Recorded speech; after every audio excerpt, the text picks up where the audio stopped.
Hey, it's Mr. Aura, and I'm going to go through some more composite function practice problems. These are a little bit different than some of my videos because up here when we're given the functions, we're only given function values. We're given the inputs and outputs of f and g.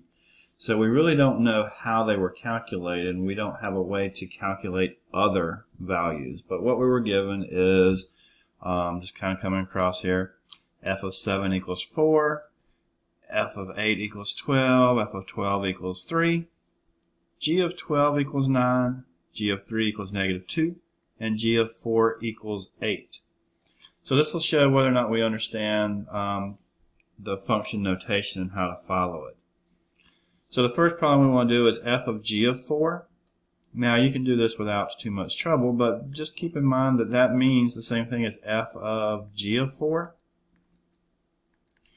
So if we can do that, I just switched the notation up there. It sounds exactly the same. But if I can do that, I can come up here and I can say, well, G of 4 is 8. So that would be F of 8. Okay, because G of 4 is 8, as it's given to me. Well, then I come up here and F of 8 is 12. Okay, so I was given enough information to get to the end result. The next one, the composite G of F of 7, I'll write that as one function into the other, G of F of 7. So I need F of 7. So I come up, F of 7 is 4. So that means I need G of 4, which if I come up, I was given that G of 4 is 8. And the last example I have here, F of 8. That may sound a little funny, but that means F with the function value of F at 8 would be plugged in.